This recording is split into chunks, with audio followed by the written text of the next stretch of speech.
Hello বন্ধুরা, সবাই কেমন আছো গো? ভালো আছো? Good afternoon. আজকে আমি ভালো। চলো রোজই শেয়ার করি তোমাদের সাথে কি রান্না করেছি দেখাই।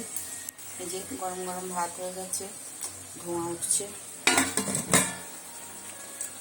আর এখানে করেছি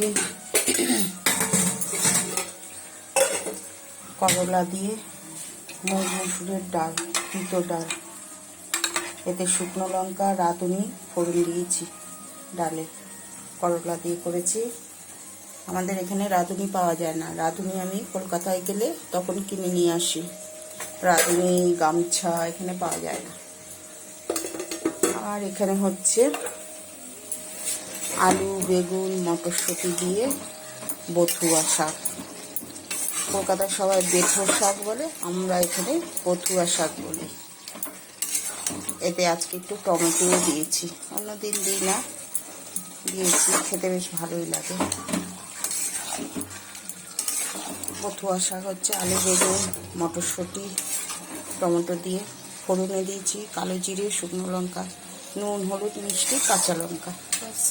আর এখানে কালকে করেছিলাম খয়রা মাছ আলু বেগুন দিয়ে, ওই রয়েছে, অনেকটাই রয়েছে খয়রা মাছের তরকারি।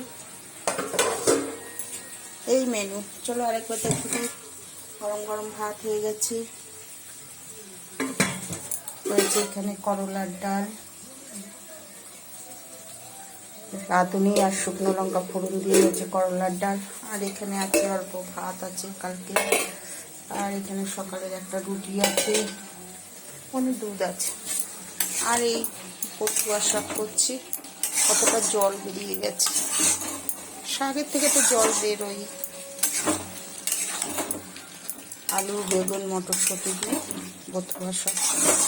একটু টাইম লাগবে এটা, এই ভিডিওটা করে নিলাম। অনেকটা দেরিও হয়ে যাচ্ছে, কি করব, একা হাতে অনেক কাজ। আমার তো কাজের লোক নেই, নিজেকেই সব কাজ করতে হয়। মেয়েও নেই যে একটু হেল্প করবে। মেয়ে থাকলে মেয়েরা হেল্প করে।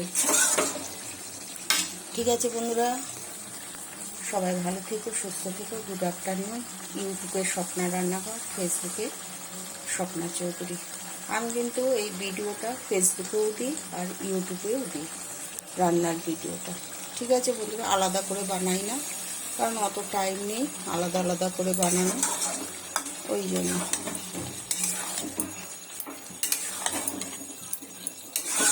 জলটা টেনে গেলেই হয়ে যাবে। শাকটা এমনি হয়ে গেছে, নরম হয়ে গেছে, একটু শুকিয়ে গেলে তারপরে না হবে। ঠিক আছে বন্ধুরা, সবাই ভালো থেকো, সুস্থ থেকো। Good afternoon.